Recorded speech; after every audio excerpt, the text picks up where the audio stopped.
Shalom party people, and welcome to the 12th Sea.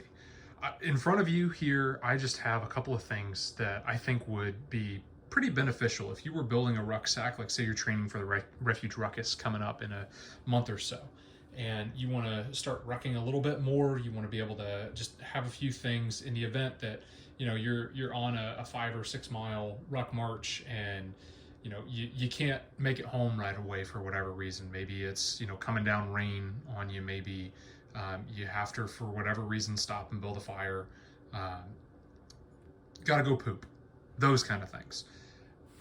Want to have a few essentials with you. I'm not taking a week's worth of food. I'm not going out into the woods and I'm never coming home on this. This is literally just hey, number one, I need to fill space in my rucksack with some things that might be useful to me in an emergency.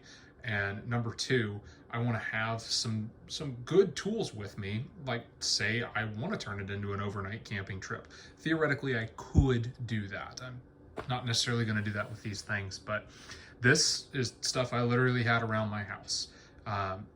If you were trying to build a rucksack and you just needed to go out and buy something that like your average prepper may not happen to have right away, is like maybe this Sawyer filter that's right there. Like you should definitely have a few of those laying around the house. They're always good.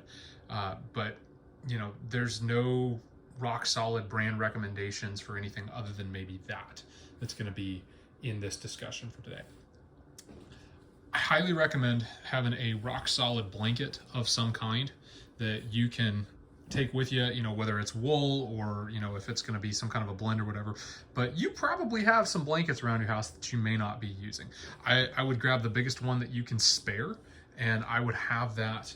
I like putting the blankets in the bottom of my bag. They're really good space fillers, and then like bad situation and you end up needing one, you've got it. This is an emergency tarp that I bought years ago, and I've got several of them, but this is Mylar reflective on the inside. It's got the grommets. These grommets are not rock solid. This thing was definitely manufactured in China, but it's a nice, semi-compact tarp that's a decent little option. If you need to keep some weather off you, you need to build a shelter for whatever reason, you've got it. And this isn't the I'm hiding out from the Palmanian paratroopers that are coming down. And it's like, no, literally, like if I have to throw up an emergency shelter, it's there. I have this nice little Velcro on one side bag that literally all I like to do with this is take my tarp and shove it down in here, and it just makes things nice and compact. Let's see if I can do this on camera.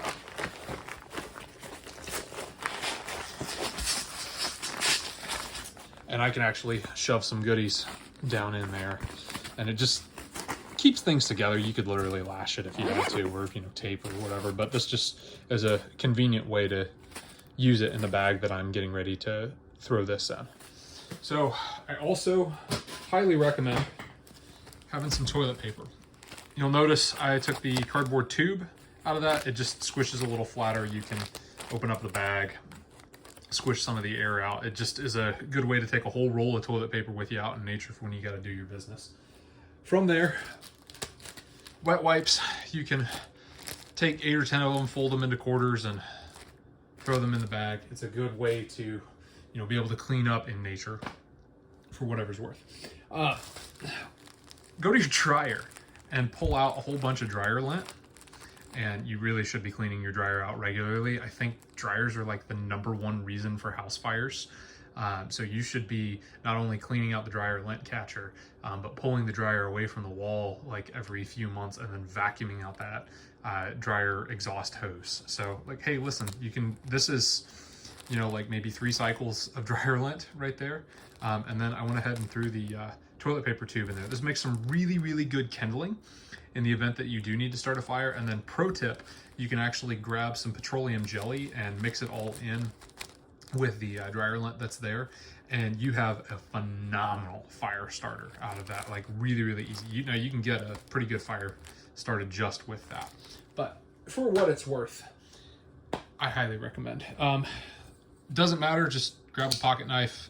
It does the dues. What is this pocket knife? I don't care. It's a CRKT as far as I know, but beyond that, like it doesn't matter. It's just a knife. That's all you need. I do like having a bigger knife just because, but you should use your knife for stuff.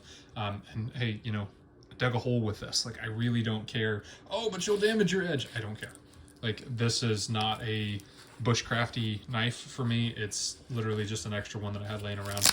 This one happens to have a ferrule rod that's in there, and it does work. You know, you can spark it. And then a alleged sharpening stone. I really don't think that that sharpening stone is very good, but it is better than nothing.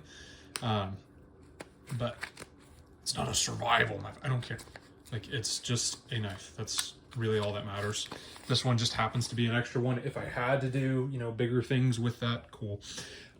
Multi-tool is just convenient to have. This one's a Gerber. I think this is a center drive that's there. This is not necessarily a review on the center drive, but hey, it's got a little bit more usable screwdriver that's there. It's got a knife, it's got pliers, it's got wire cutters on it.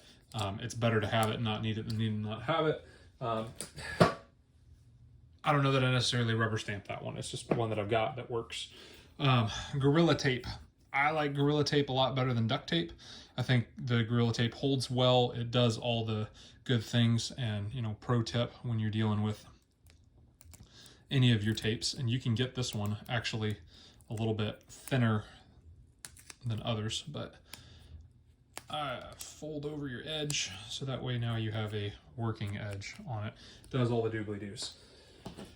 Bic lighter. This one is one that's got a little bit more reach. Just I find it useful for what it is. And you'll notice I've taken some Gorilla tape and wrapped it around in several pre-cut, pre-measured strips. So that way it's there, it's ready to go to as one is done, all that good stuff. So I've got multiple ways of starting fire. I've got tape, all that. Paracord literally doesn't matter. It's just, this is double daisy chained, so that way I can pull it out and get some relatively long usage out of it. You know, I could be cool and I could pre-cut it if I wanted to, but it is what it is. The cordage is nice to have. This one specifically, like, I'll just cut off the section that I need if I need it. If I need to whip up a shelter, this is definitely long enough that I can do. And, you know, paracord is as paracord does. You do you, boo. So let's just over here and give you some nice trying that edge for what that's worth. And then let's finish up this one.